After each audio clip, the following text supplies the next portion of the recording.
All right, today we're going to break down what might just be one of the most powerful and frankly chilling stories ever told. And the wild part, it's only 3 sentences long. But in those 3 sentences, it lays out the entire blueprint for how a society collapses. Let's get into it. So it all starts with this one cryptic line, day 21. What is that, right? Is it a diary, a countdown to something? We don't really know, but it immediately gives you this feeling of being trapped in time, watching a story that's already well underway. And then you get the whole story. Let's just sit with this for a second. Citizens lived in fear. Neighbors informed on neighbors. Freedom disappeared. See, this isn't just a random list of terrible things. This is a sequence. It's a cause and effect chain that shows you the exact mechanics of how a free society comes apart at the seams. So that's what we're going to do here. We're going to unpack this portrait of tyranny, sentence by sentence.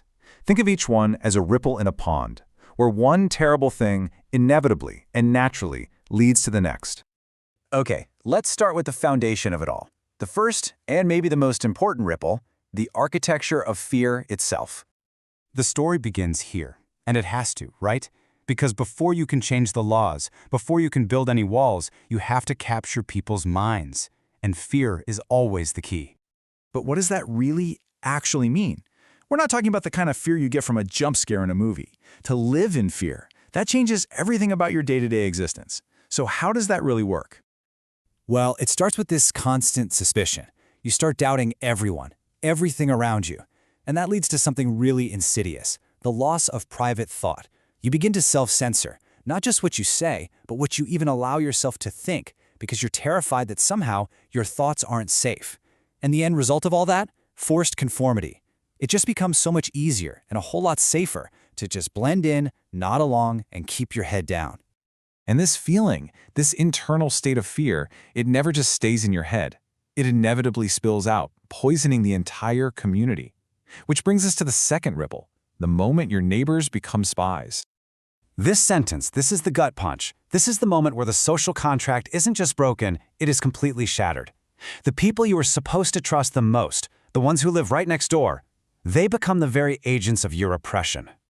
And you can see the toxic transformation right here.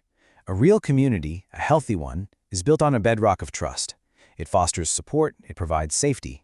But under a regime of fear, that community gets twisted into a collective. Trust gets replaced with suspicion. Support gets replaced with isolation, because everyone's just trying to protect themselves. And the place that's supposed to be safe, your own neighborhood, becomes the most dangerous place of all.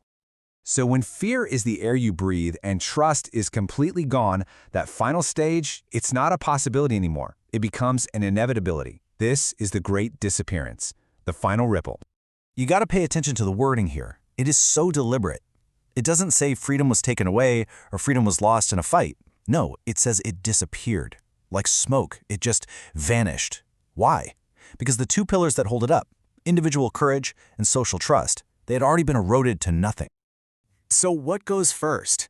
The freedom to speak? I mean, of course, when you live in fear and you can't trust the person next to you, you're just not going to risk saying what you really think. And right after that, the freedom to gather is gone. Why would you meet with other people when any one of them could be an informant? The town square goes silent. And finally, the freedom to dissent just evaporates.